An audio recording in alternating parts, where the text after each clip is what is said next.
এটা আমার সামহাও কেমন করে হয় আমি জানি না, যেটা আমার বাস্তবে চলতে থাকে সেটাই আমার কাজে চলতে থাকে, তো এটা সামহাও হতে থাকে আর কি, এরকমই হয়। আমি জানি না এটা কেন, বাট এটা এরকমই হয়। তো যাই হোক, ফলোয়ার্স আমার ফার্স্ট ওয়েব সিরিজ খুব শিগগিরই চলে আসবে ক্লিকে, এবং ট্রেলার অলরেডি লঞ্চ হয়ে গেছে। আমি অপেক্ষায় রয়েছি যে অডিয়েন্সের কেমন লাগবে এই ট্রেলার, তো সেটা জানতে তো আমি ভীষণ বেশি আগ্রহী।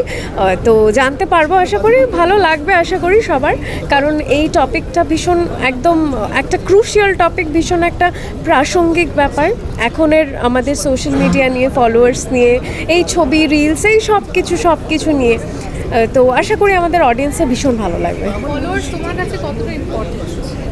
ফলোয়ার্স আমার কাছে ভীষণ বেশি ইম্পর্ট্যান্ট, তার কারণ আমরা একটা, যদি আমি ভালো দিকটা দেখি, অফকোর্স আমি ভালো দিকটাই দেখব, খারাপটা তো ওরকমভাবে কেউ ভাবে না, যেটা এই ওয়েব সিরিজে দেখানো হয়েছে। ভালো দিকটা আমি তো বলবো এটাই যে আমি যদি কোনো সোশ্যাল মেসেজ দিতে চাই, যদি ইম্পর্ট্যান্ট কিছু বার্তা দিতে চাই, আমার কাজের সম্পর্কে আমি সবাইকে জানাতে চাই, তো আমার যদি বেশি ফলোয়ার্স হয়, সেটা চট করে সেকেন্ডের মধ্যে অনেক জায়গায় পৌঁছে যাবে, অনেকের কাছে পৌঁছে যাবে। তা অফকোর্স ফলোয়ার্স আর ইম্পর্ট্যান্ট। তো বাকিটা আমি বলবো না, কারণ বাকিটা is all about this web series, এবং বাকিটা সবাই এই ওয়েব সিরিজে দেখবে। ওয়েব সিরিজ তোমার হ্যাঁ, বলা চলে, তুমি একটু অভিজ্ঞতাটা শেয়ার করো। প্রথম ওয়েব সিরিজ, এটা আমার ক্লিকের সঙ্গে ভীষণই সুন্দর একটা সাবজেক্ট, ভীষণই সুন্দর একটা কন্টেন্ট, এবং অভিজ্ঞতা ভীষণই ভালো। অনেকের সঙ্গেই ফার্স্ট টাইম, ইনফ্যাক্ট বোধহয় আমার এই ওয়েব সিরিজে সবার সঙ্গেই ফার্স্ট টাইমই কাজ করা হয়েছে। ইন্দ্রাশিসের আগে, ইন্দ্রাশিসের সঙ্গে স্টার জলসা পরিবার অ্যাওয়ার্ড যে বোধহয় কিছু ডান্স ফান্সের কিছু ছিল, বাদবাকি আর কিচ্ছু কারোর সঙ্গে আমি কাজ করিনি। এখানে শান্তিলাল দা আছে, স্যামিউল বলে একটি বাচ্চা ছেলে আছে, আমার ভীষণই ফেভারিট, এবং সবার সঙ্গে আমার কাজ করে ভীষণ ভালো লেগেছে। সবাই gave me that comfort zone to work with. Thank you. Followers বাড়ানোর একটা ট্রেন্ড হয়ে দাঁড়িয়েছে যে সবাই দৌড়াচ্ছে কার কত ফলোয়ার্স বেশি হবে, তো সেটা নিয়ে কি বলবো? তুমি যেহেতু সোশ্যাল মিডিয়ায় অনেক বেশি অ্যাক্টিভ। ট্রেন্ড হয়ে দাঁড়িয়েছে এই ব্যাপারে তো আমি কিছু বলতে পারবো না, কিন্তু ফলোয়ার্স এখন একটা ভীষণ ইম্পর্ট্যান্ট ব্যাপার সবার লাইফে, সোশ্যাল মিডিয়া একটা ইম্পর্ট্যান্ট ব্যাপার সবার লাইফে। তো দেখা যাক আমাদের সিরিজ ফলোয়ার্স কেমন পারফর্ম করে আমাদের ফলোয়ার্সের মাঝে। আমরা যেটা এই ফলোয়ার্সের মধ্যে করতে চেয়েছি, এমনি একটা গল্প, তবে গল্পের মধ্যে একটা সচেতনতা বাড়ানোর জায়গা অবশ্যই আছে।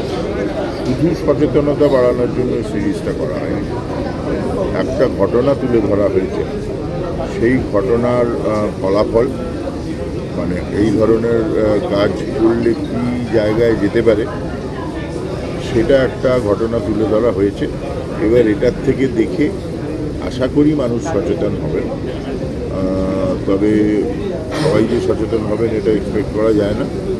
কিছু মানুষ হয়তো হবেন, যদি কয়েকজন মানুষও হন তাহলে সেটা আমাদের উদ্দেশ্যটা সার্থকতা হবে, আর না হলে এটা একটা এমনি 8-10-5টা সিরিজের মতোই আরেকটা সিরিজ হয়ে থাকবে।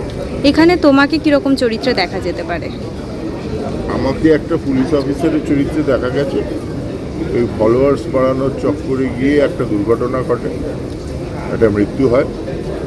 সেই মৃত্যুর তদন্ত করতে আসেন একজন পুলিশ অফিসার, একটা থানার ওসি, যিনি আবার এই সোশ্যাল মিডিয়ার থেকে 100 হাত দূরে থাকেন, কারণ তার জীবনের কোনো ঘটনার জন্য তিনি এই ভীষণ হেট করেন এই সোশ্যাল মিডিয়া দুনিয়াটাকে।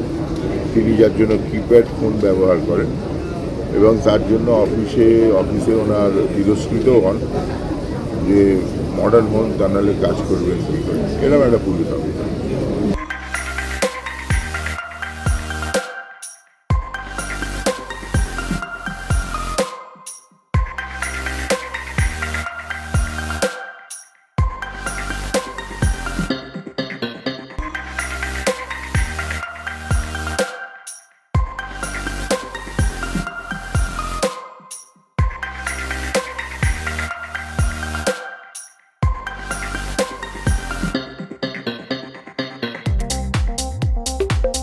এটা তো অভ্যাস হয়ে গেছে, লেখা আর অভিনয় এই দুটোকে সঙ্গে নিই, এটা দীর্ঘদিনের অভ্যাস, ফলে খুব একটা অসুবিধা কিছু হয় না।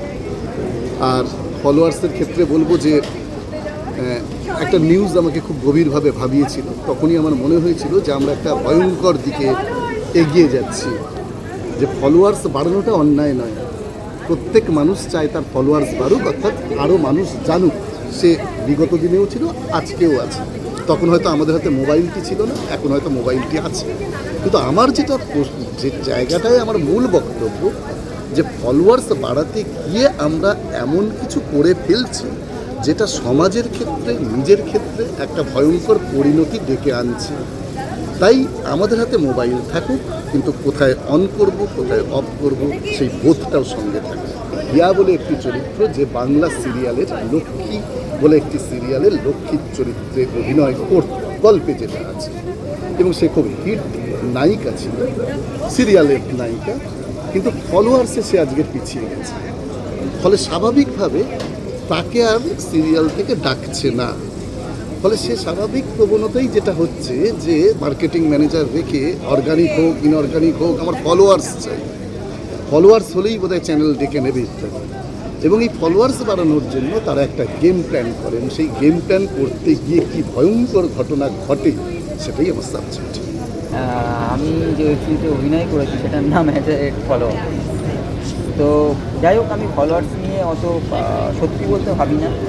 ওই ইনস্টাগ্রামে গোটা কয়েকজন ফলো করে রেখেছে, একটা ফ্রেন্ড আছে, তাদেরকে নিয়ে তারা ভালোবেসে ফলো করেছে, তাদেরকে নিয়ে আমি ভালোবাসি। এবং সবথেকে বড়ো কথা হচ্ছে, এই ফলোয়ার্সের কথা যখন উঠলো, আমার এক বন্ধু একদিন আমাকে ফোন করে বলছে যে ভাই তুই অভিনয় করিস, মাঝে মধ্যে গেলে তুই চিনতে পারি, তো ফলোয়ার্স কেন নেই? তা আমি বলছি সেটা তো আমি বলতে পারবো না আমার ফলোয়ার্স কেন নেই। তো তখন ও আমাকে বলছে যে টাকা পয়সা দিয়েও ফলোয়ার্স বানানো। আমার এক বন্ধু, তার মানে ফলোয়ার্স দেখলাম প্রায় 60K, এবং তার ফটোতে লাইক আসে 15। এটা কী করে ওই করলি? তখন বলছে ভাই টাকা দিয়ে বাড়ি, মানে এটা সবার কাছে সব। আমি বলছি ভাই আমার দরকার নেই, ওই টাকা আমি ভালো ভালো জিনিস খাবো, সিনেমা দেখতে আসবো, এই টাকা দিয়ে আমি। হ্যাঁ, তো এটাই হচ্ছে কথা। এবং ফলোয়ার্স, এবার আসি ফলোয়ার্সের। ফলোয়ার্স যখন প্রথম আমাকে ফোন করে অম্লানদা ফোন করে যখন চরিত্রটা আমাকে বলে, তো আমি বলি অম্লানদা এইভাবে আমি বুঝবো না, তুমি স্ক্রিপ্টটা পাঠাও। স্ক্রিপ্টটা আমি পড়ি, এবং তখন আমি জিজ্ঞেস করি না কোন প্ল্যাটফর্ম, কী বৃত্তান্ত বিষয়। কারণ আমার কাছে আমার চরিত্রটা ভালো লাগলে আমি এটা ডিসাইড করি না যে কোন প্ল্যাটফর্ম।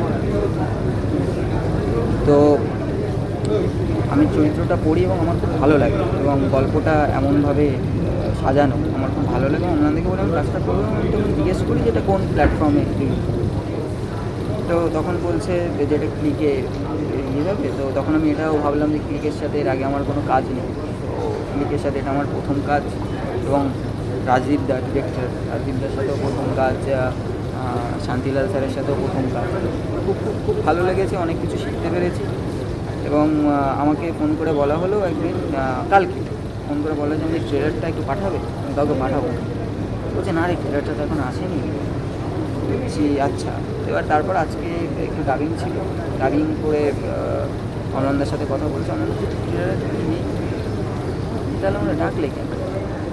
হ্যাঁ, তো মানে এমনই একটা চরিত্র, মানে সামনে আনাই যাবেন, এবং হয়তো এসেছে কেউ চিনতে পারেনি, মানে এটা জাস্ট সাসপেন্স।